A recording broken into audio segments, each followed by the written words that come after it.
Hi everyone, my name's Pina. I work for Myeloma Australia. You may know about Myeloma Australia through Hugh and the book.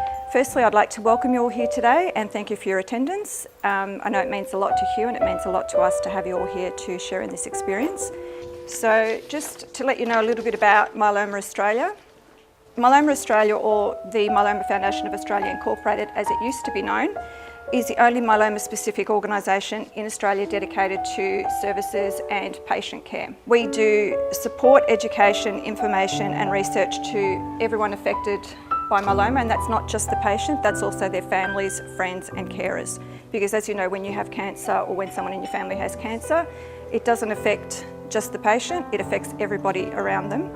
The foundation began in 1997 and it was initiated by a couple of people whose spouses had myeloma, and they realised that there was no support groups or bodies that they could turn to for myeloma specific care or support. So they decided to get together and to start the Myeloma Foundation. And it was just a little initial meeting that started, and then it grew very quickly because of the need for support in this area. By the mid-2000s, the foundation had become very busy and the work was too broad to be run solely by volunteers, which it initially was. So part-time staff were employed. The foundation now employs 2 full-time non-medical staff, of which I'm one, and the other person is the CEO. We have 3 part-time nurses who rotate their days so that the support line, the 1-800 number, is supported each day from Monday to Friday, 9 till 5. So they technically job share. When they're not on the support line, they're actually working in hospitals around Australia. And the other people that we have working in the office is a part-time finance officer who does all the bookkeeping. We don't get any government funding and we rely solely on the support of philanthropic and fundraising events.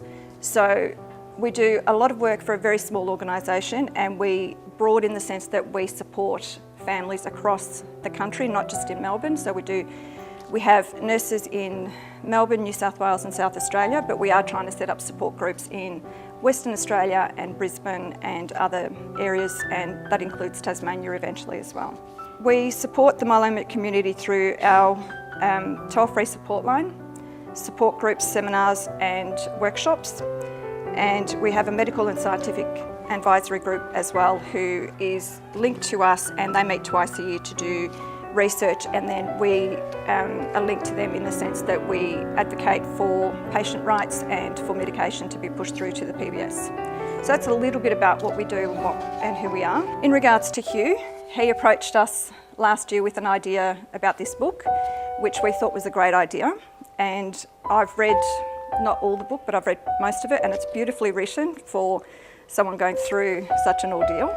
So Hugh had an idea that he would like to be associated with us, and we thought that we would be privileged to be associated with him in this project. And he has kindly donated, or will be donating, 40% of all profits that we make through head office. That's excluding the Booktopia and Amazon sales. We're very honoured to get that because every little bit helps, and that's actually quite a lot when you think about 40% of each book sale. So thank you very much, Hugh.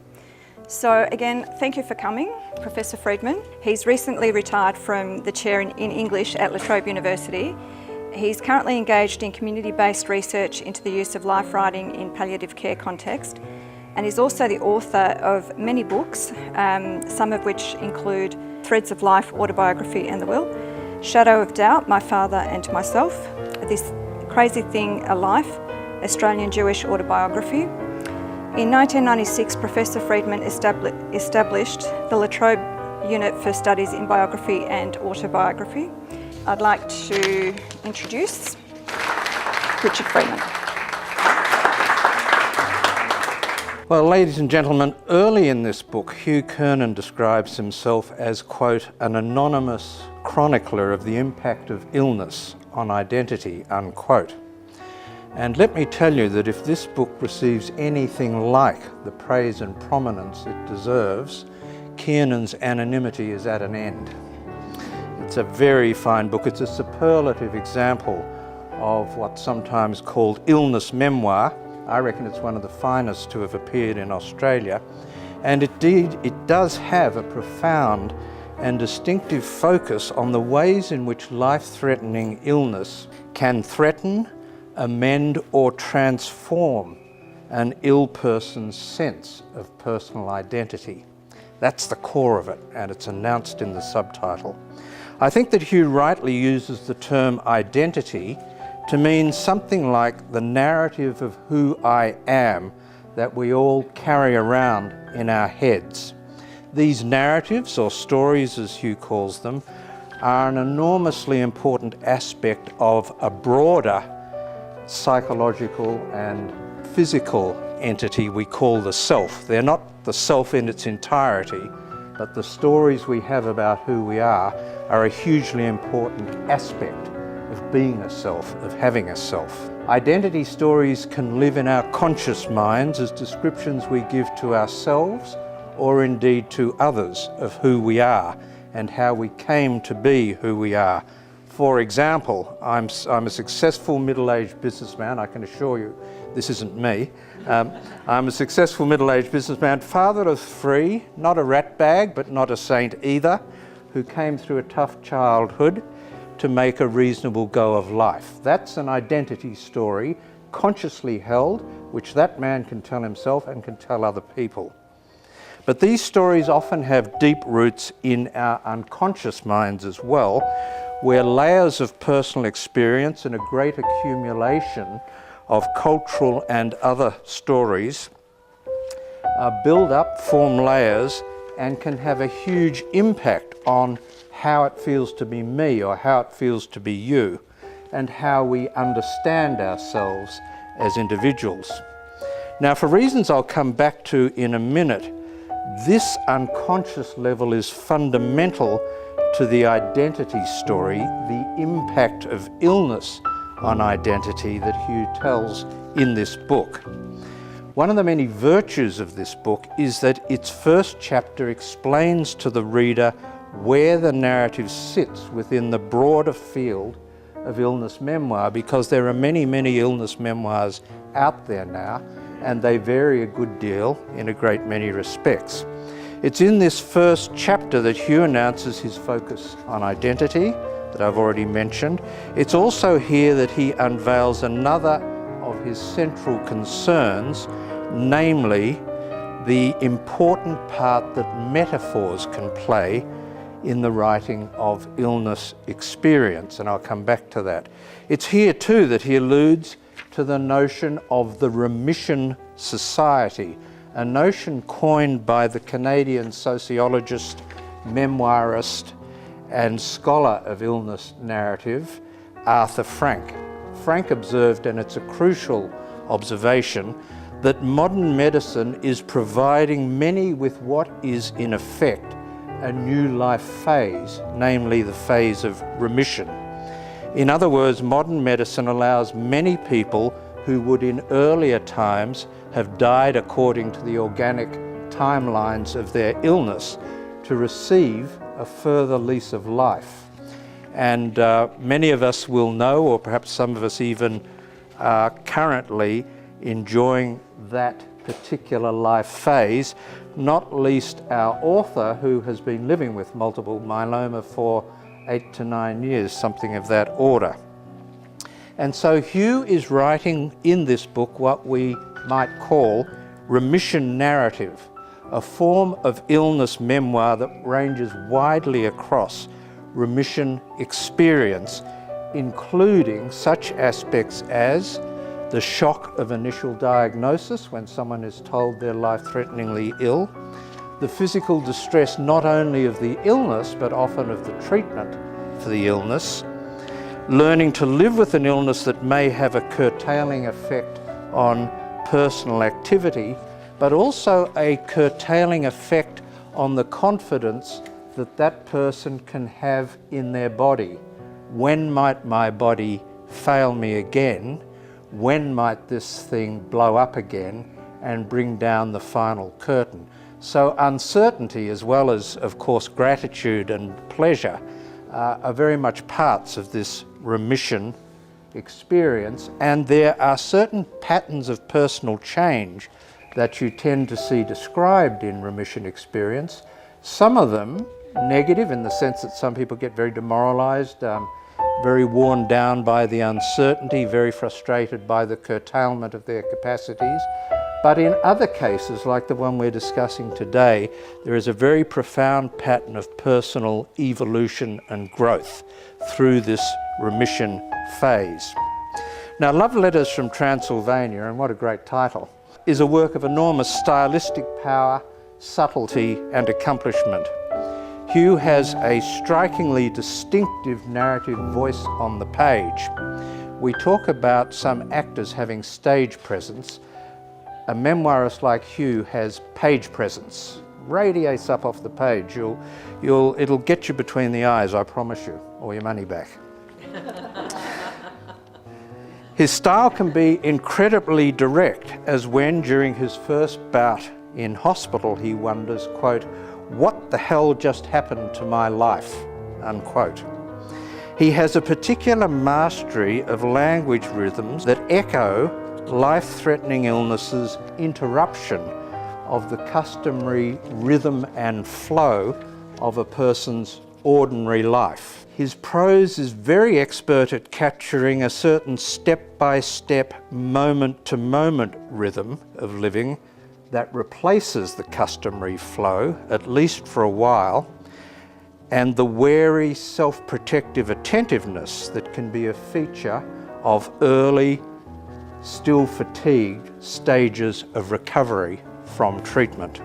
Here is Hugh in a shopping mall after his first and exhausting course of chemotherapy, on his way to post letters that are required by certain love letters from Transylvania that keep turning up in his letterbox.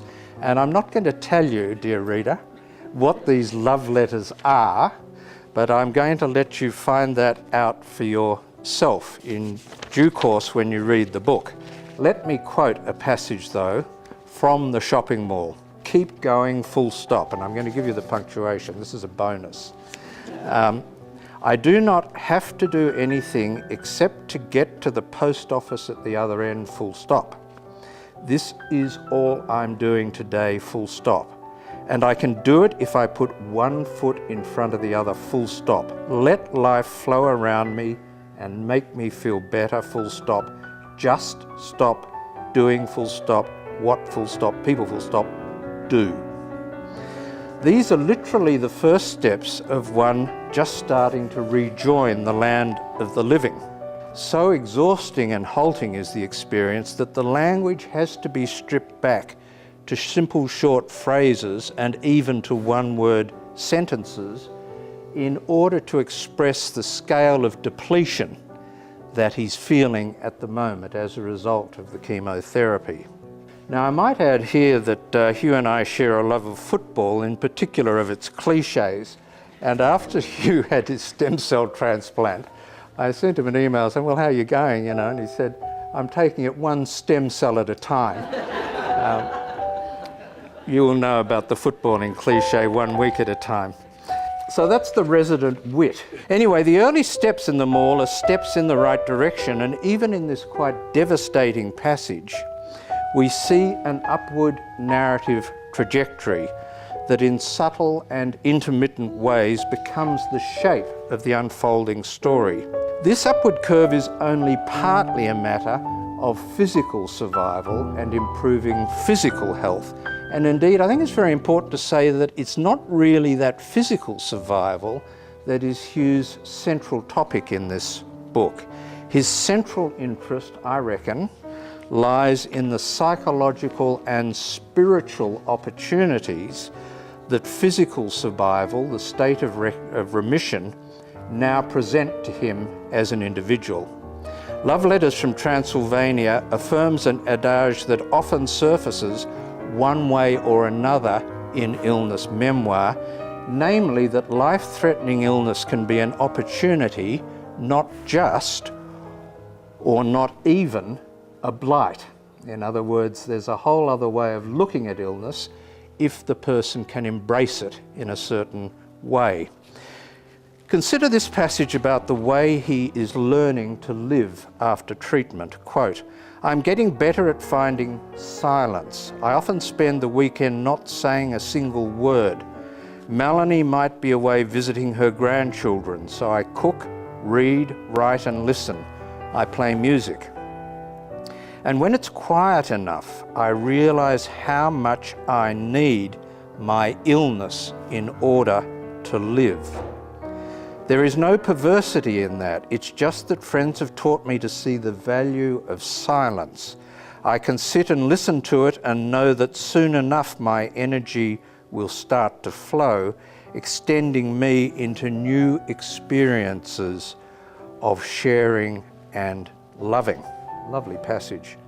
And we know that in spiritual quest literature and related kinds of writing, silence, perhaps associated with the retreat to the desert or to a forest or to a lakeside place of solitude, is often seen as a necessary condition for the individual's spiritual evolution or even transformation. And I see this book, among other things, as being in that kind of tradition. Hugh is diagnosed shortly after returning from a wonderful and exotic overseas honeymoon with Melanie, and if you wanted a profound irony, there you have it. And he describes that honeymoon experience with a tremendous richness and verve, which is a capacity he's retained through his illness, quite remarkably. But that description of the exotic and lovely and exquisite honeymoon is no better than the descriptions he gives of the familiar suburban world in which he, like I suppose most Australian cancer patients, have to experience their illness. It's a description of family homes, shopping malls, as you've seen, doctors' waiting rooms, and so on. And so the spiritual transformation that is at issue here is unfolding in the suburban house, the suburban world of a suburban man, but it's nonetheless profound for that. And the idea I think that we take from this is that it's the profundity of the transformation, not whether it's beside a lake, a canyon, in a forest or in a desert, that really matters. Now you'll notice that the passage that I just quoted looks forward not to resuming the former life in the sense of getting back to earlier levels of physical robustness. I mean, he hits a golf ball a hell of a long way now, but he hit it further before he got sick, I gather, God forbid. But this isn't about resuming or being painfully nostalgic for one's earlier levels of physical vibrancy and capacity. This passage is much more about deeper human connections, the possibility that as a result of the illness, in the phase after his treatment, he may be able to experience deeper human connections than he has enjoyed hitherto. And he calls these new experiences of sharing and loving, quote unquote. This, along with the impulsion to a deeper kind of writing than he has done before, because he has been a writer prior to this, is what the opportunity of his illness offers him. And among other things, Love Letters from Transylvania is what he makes of the opportunity that illness presents.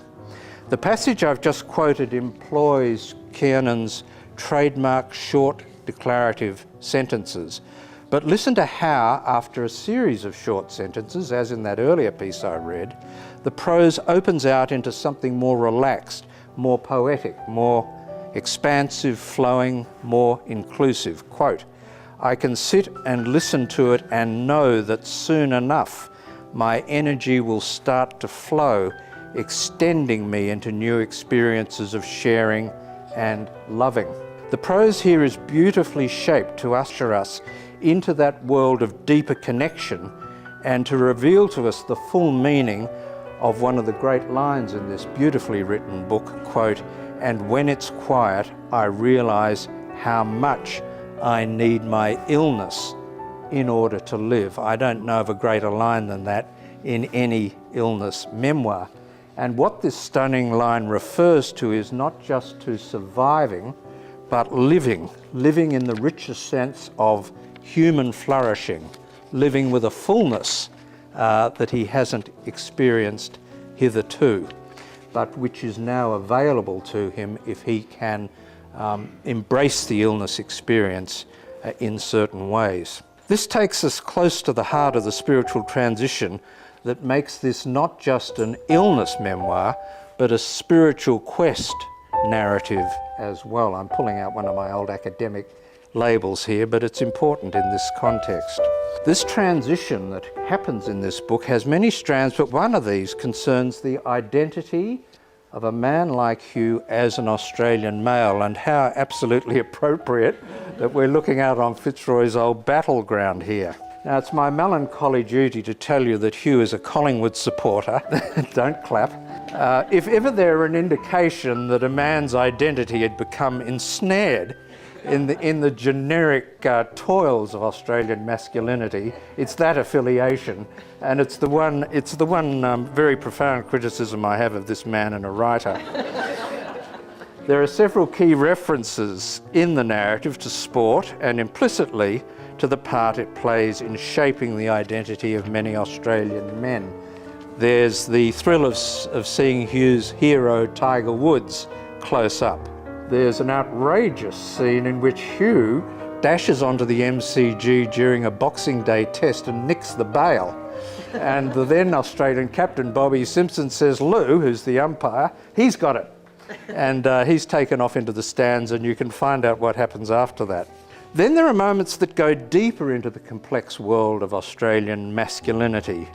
The men's group that Hugh attends after the breakup of his first marriage, and several very touching scenes involving Hugh and his father, Peter, as they grope towards a more emotionally rich form of father-son connection than their moment in Australian culture generally encouraged.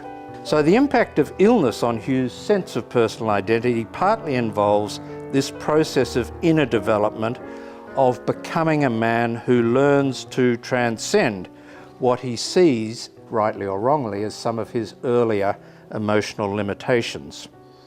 This book, which, as well as being wonderfully vivid, is also deeply reflective, provides remarkable insight into what goes on inside Hugh psychologically during this process. Crucially, he reveals how deeply his process of growth, of change in his identity story, draws on the resources of the unconscious mind. And he understands the unconscious roughly as it's understood by the psychologist Carl Jung.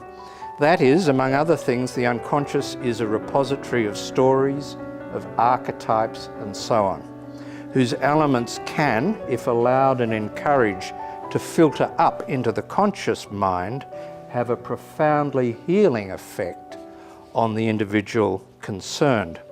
The last chapter of the book is entitled Wolf Dreams, and the wonderful dream descriptions there, they are quite uncanny and unforgettable, show how archetypal symbols, in this case the wolf, fuse with pivotal figures in the dreamer's personal history, in this case Hugh's parents Peter and Joan, to impel, inform and inspire the spiritual psychological development of the inner man. And I say again, this is a book about the inner man, not about the body that's battling cancer primarily.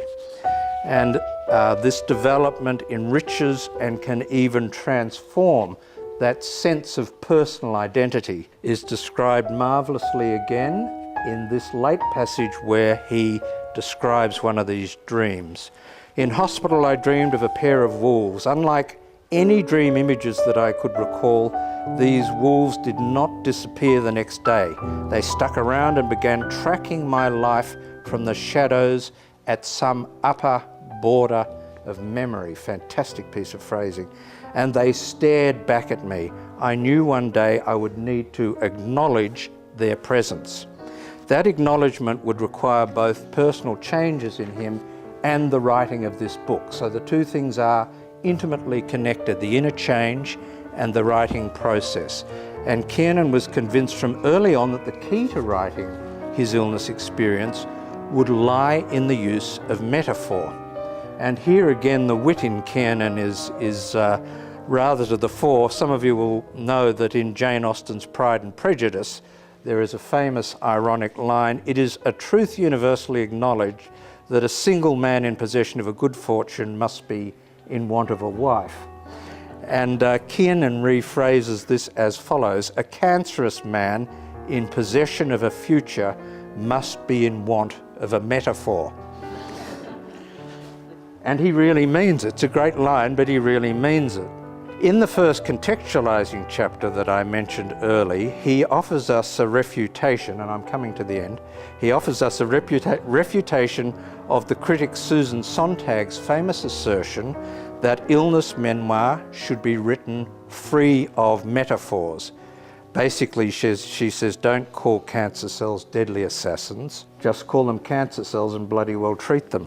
Hugh rightly rejects this simplistic view, and indeed this whole book is in some sense a refutation of it. But why, you might ask, is Hugh so interested in metaphor? Why is the very last word that appears in this book the word metaphor? I think that part of the answer is that metaphor, being part of a larger family of rhetorical terms like symbols, archetypes and images, is on this view essential as a resource for exploring and writing the unconscious. And this book understands the transformative impact of illness on identity as a developmental process which has indeed deep roots in the unconscious. And so one must have metaphor along with symbol and archetype and so on in order to write such a book. And there's a wonderful and lucid argument running through the vivid descriptions of illness and recovery here. The book does all of this with a richness that is wonderful in both existential and literary terms. It's a superb accomplishment, and it gives me the very greatest pleasure to pronounce Hugh Kiernan's Love Letters from Transylvania, a memoir of blood cancer, identity and storytelling, officially launched.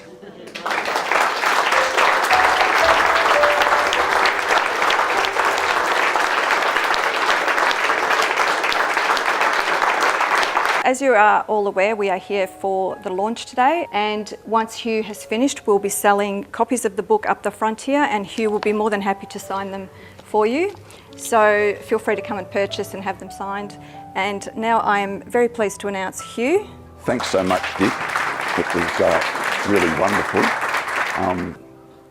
One of the great pleasures for me in this whole experience has been discovering my friendship with Dick Friedman, and certainly clearly as a wonderful mentor, but more and more as an intimate friend, and I really will value that for the rest of my life. It's just a wonderful bonus in the whole thing, and to hear you speaking about my book was really fantastic, so thank you. I don't want to say a lot. I do want to launch my book by reading a couple of short extracts from it. From my point of view, the launching part is it's sort of double-edged in a way, not in the sense that there's grief or sadness or letting go, because there's nothing like that, but it's double-edged in the sense that if I've done my job, then from today onwards the book has to survive on its own in a relationship with a reader. And it's getting to that point that's been so exciting for me. For me to make that happen, I just want to read a couple of pieces and maybe join them together by ad-libbing a bit. Bear with me, I mightn't do that all that well, because I've read lots of books about living with cancer, and they all say that it makes you learn how to live in the present moment. Well, I've got absolutely no idea how to do that, so I'm just going to muddle through, so bear with me. In April 2007, I was diagnosed with cancer, so I stayed in bed. I was in shock. Looking at words on a page would have been pointless. I needed to be warm and safe, not challenged by ideas or transported by someone else's experience. Well-chosen words were important, but I wanted them delivered in person at my bedside. The hibernation lasted for a couple of weeks. By then, the shock of being in deep shit, the initial diagnosis of the inimitable and slightly odd Dr. Norman Hastings, delivered as he held a container of my frothing urine up to the light, had dissipated along with my confidence. I was able to leave the bedroom, albeit like a grumpy bear with a tranquilizer dart stuck in his rump. My wife Melanie downloaded a user's guide to multiple myeloma, the blood plasma cancer that had been eating away at my bones and shredding my kidneys for several years at least. I took a deep breath and flipped the booklet open, bracing myself for the diagrams of tumours, the statistics and euphemisms I knew I would find in the text. We tried to sound knowledgeable. We nodded agreement with everything we read, and then with each other. But this was a drama in a foreign tongue. We were the new arrivals on the docks, struggling to understand the hubbub of a new world. I practiced the words and used the supporting nods to hold myself more or less upright. I'm reading from that early essay that Dick mentioned, so I can't sort of give you a snapshot of how the book goes from there to there, so I'm just going to have to dip into it, and hopefully it'll give you some idea of the flavour of the themes that are in the book. I did not want to die, not yet, and I'd done little by way of preparation. If death was going to occur sooner rather than later, I was not ready. Everything I saw and heard reinforced that. Even my reading only highlighted that I was unprepared. It was like a foot race had started. Illness had fired the starter's gun while I was still tying my laces. I had no choice. I had to run. I wanted to stand in the hospital corridor and yell, "Chemotherapy is like eating cane toads," just to hear myself say it. I wanted to hear myself making it up. If I did, I could own the words. They would be mine, not given in an act of patronage or pressed upon me according to a social contract I had been signed up for. I needed life, my life, to emanate from within. From that, I guess, analytical perspective, I've gone on to tell a few stories that are really about what was actually happening in the time I was in hospital. The question I'd fended off for weeks asked itself again, what the hell just happened to my life? This time, however, I spoke the words into the empty hospital air and made them real for the first time. A full dopey minute later, I had chosen a response. Okay, I learned to live with this starting now. It was a compulsive thought, an instinctive thing. It was not informed by any philosophy, belief, or other commitment. It was simply a statement of fact. Standing up was living with it. Breathing was living with it. I did not have to understand the totality of what had happened. I was surrounded by people who knew the science of it, the physics and the chemistry. I felt no urge to match them. They seemed to act in spite of me anyway. I was a jelly to be fashioned in their moulds. What I had to do was see life in the midst of all the paraphernalia. I told myself I must not forget that. And so this jelly self spawned a second self to stand beside me, circle around the dangers, deflect the conclusions of science and the pain of others. My real self could pass to him for safekeeping when the machines and the needles closed in. And when there were no answers in anyone's eyes, I could absent myself, leaving behind a pyjama-clad and smiling self to perform the role of the sick. Just want to finish off with one scene that to me is a very core part of the story, if it is only one story. It doesn't feel to me like it is. This scene is the moment where I knew I was going to go home and write a book. So it's something I do want to share today. And as I said before, from today onwards, it's a matter between the text and the reader. So here's my launch. The great silence went on for about a year. This is the same silence that Dick was speaking about. Then one midweek afternoon, I stood in the entrance foyer of the Cancer Council Victoria building on Rathdown Street in the inner city suburb of Carlton. Glossy brochures formed an L shape along two walls, and I nestled into the angle formed by the display boards, lacquered card and paper pamphlets housed in plastic pockets. I felt like I was wearing headphones. For a moment, I just stood there, as if waiting for the first bars of music to break the silence. The titles of the brochures all seemed strange. The classical Latin and Greek of medical terminology sat incongruously alongside the contemporary language of emotional support. The title phrase, living with lymphoma, jarred. I barely knew what lymphoma was, nor did I know from the sound of it what living could possibly have to do with a word like that. I knew what myeloma was, of course, but the classical roots of the word seemed so distant from my current experience of it. I wondered what was inside the booklets, but did not reach into the plastic pockets. I kept my distance. It was unsettling to realise that a coloured brochure might know more about my mental state than I did. So I just stood there, feeling surrounded. A woman appeared next to me. She was shorter than me, and her auburn hair reflected light from a high window. She asked if I needed help. I did not feel like talking. I said I was just browsing. She moved a step forward and stood in front of me, between the brochures and me. She smiled and spoke again, asking if I wanted to talk. I followed her through the security door and into a meeting room. I don't recall making a decision to follow her, nor do I recall deciding to talk. Both things seemed to just happen. I cried a lot as I spoke to her.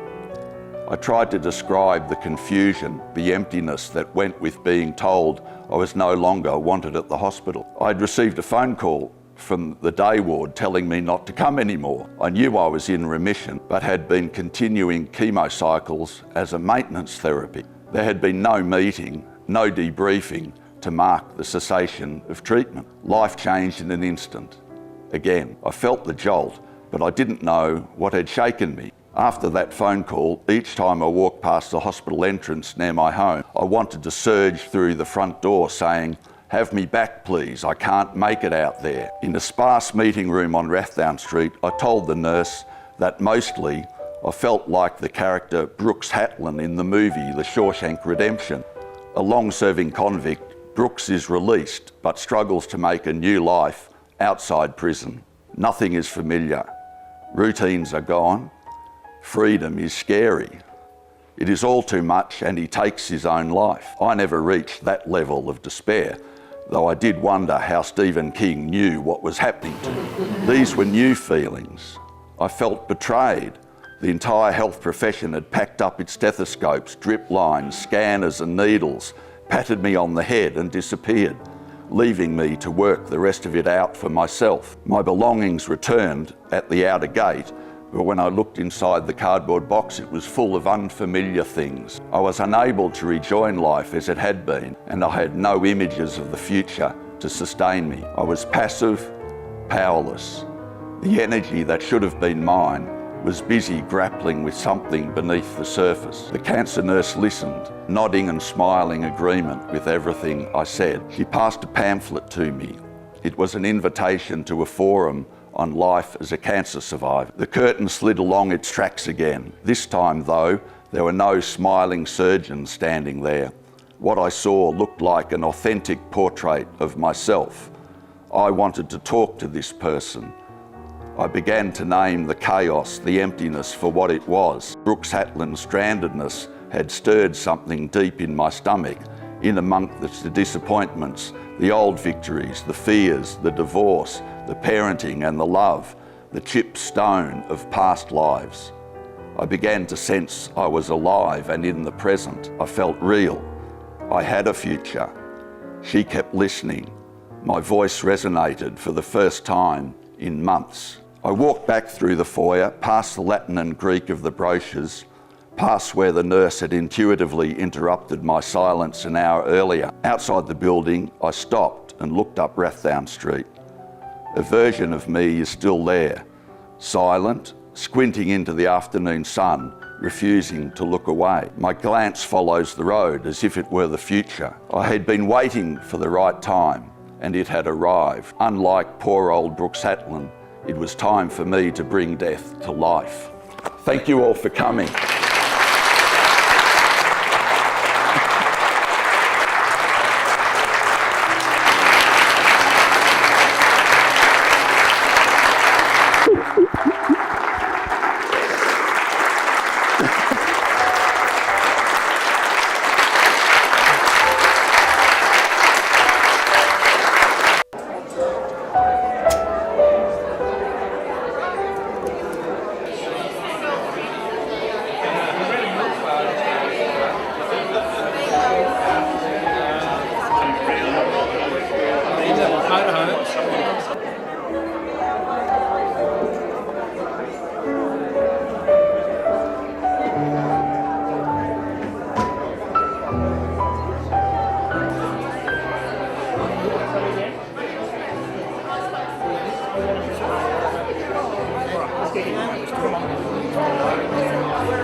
Thanks a lot. Did you seriously come over from Adelaide for the launch? I'm flattered. It's worth it. It's worth it. It's sort of a loop.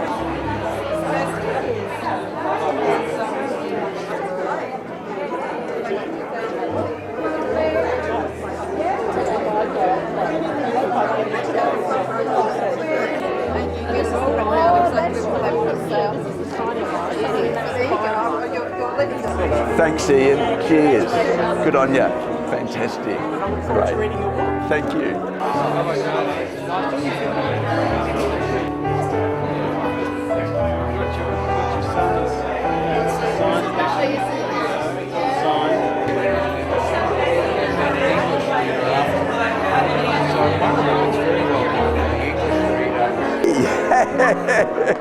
Congratulations. Yeah, thanks a lot. That was really awesome. Oh, Really fantastic. awesome. Really Thank you so much. Yeah. Thank you.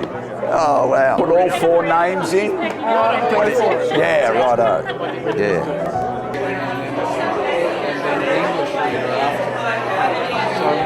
Thank you, Jude.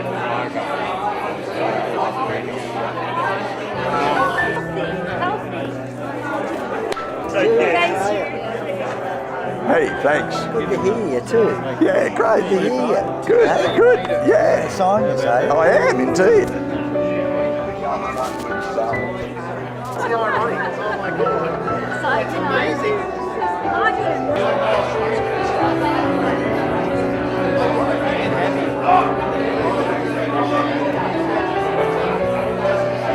Yeah, good on you. I'm so pleased you have. Well done. It was fabulous. Oh, thank you. Oh, please. Thank you so much for inviting me. Oh, no, I was it's really a thrilled to be pleasure. invited.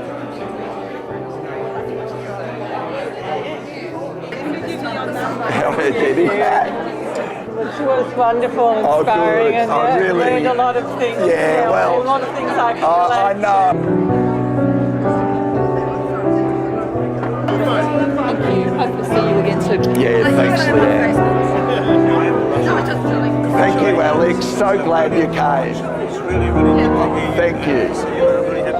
Thank you so much. Cheers.